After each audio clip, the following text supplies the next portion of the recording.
Good evening. So, tonight I actually want to talk about something I actually want to talk about, and that's video games. And the video game that I'm talking about today is X-Men Origins Wolverine on the Xbox 360, the Uncaged edition.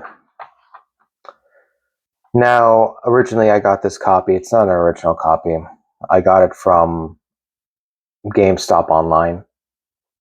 And this was a while ago. I don't remember when, but I got this online for like a used price of $50 or $48.99, something like that.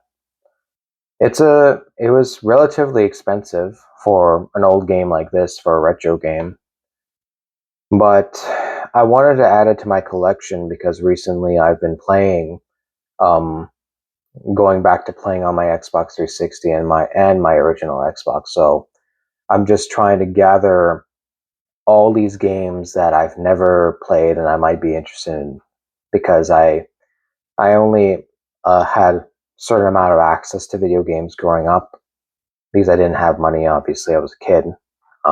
Didn't even have an allowance, but I was only able to get whatever I could.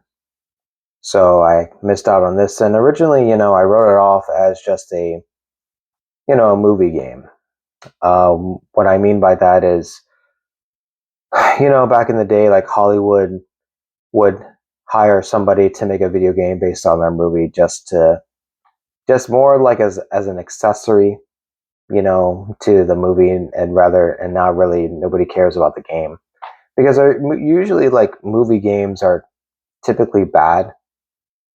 They're more or less there just to promote the movie and not the game and not really be a product by itself.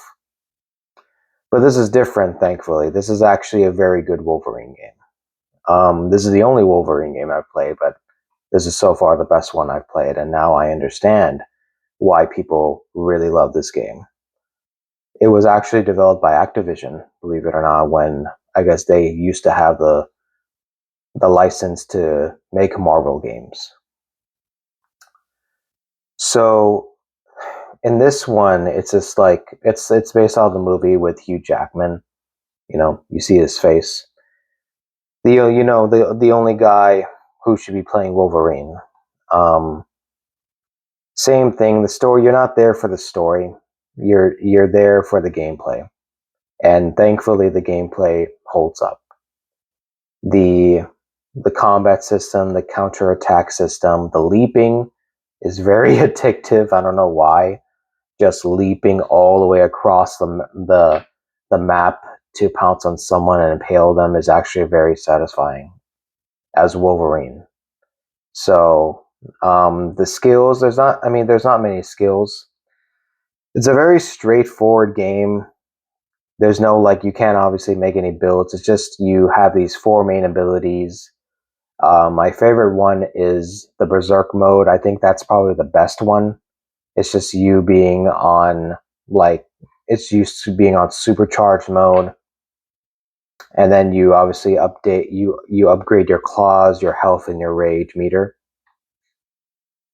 and that's really it. Like you you gain XP by experience points by finding dog tags, or obviously in combat after beating enemies and bosses.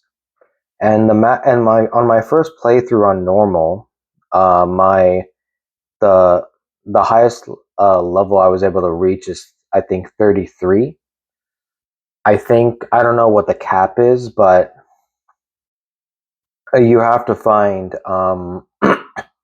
excuse me, you have to find like the all the dog tags, and you also have to find all the figurines that are in the game, the hidden ones, so that you can unlock the bonus missions to unlock the original Wolverine skins, the classic ones.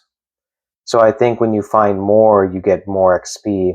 I don't I didn't I don't think there's a new game plus mode for this. I think you can replay chapters on whatever difficulty you beat the game on, but I'm not sure if there's an actual new game plus mode.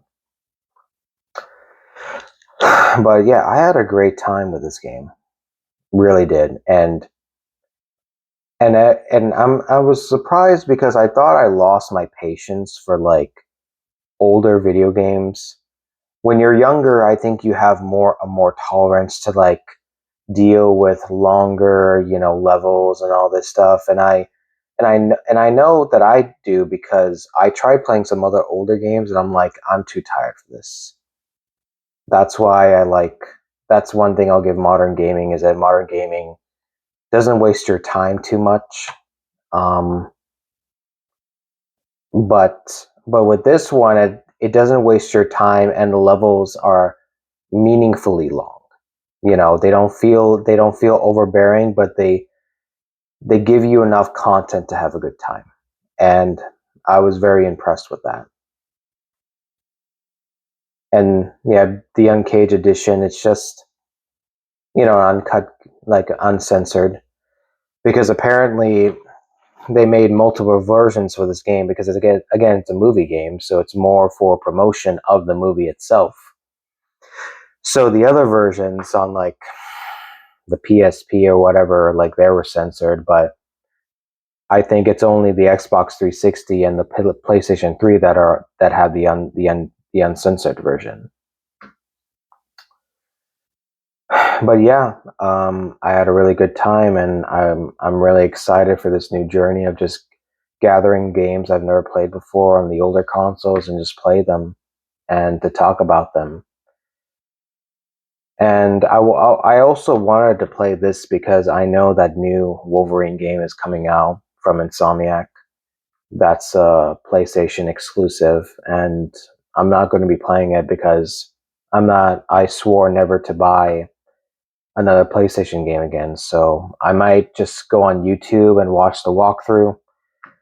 I mean, I hope that it turns out to be a good game. I hope that people that buy it have a good time playing it. But if you're like me and you're not going to play Sony games anymore, then I absolutely would recommend getting this. This is probably the best Wolverine game that's out there right now.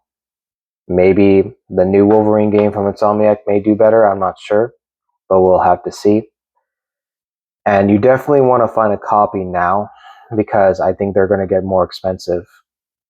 Retro gaming gaming is getting expensive altogether, but now what I'm noticing is that finding older games, like older copies of video games, they're becoming much more expensive. So your best bet is going to a local retro gaming store that's in your area, trying to get a copy as soon as possible, just to have it so that you have the chance to play it in the future, because there's obviously it's not backwards compatible.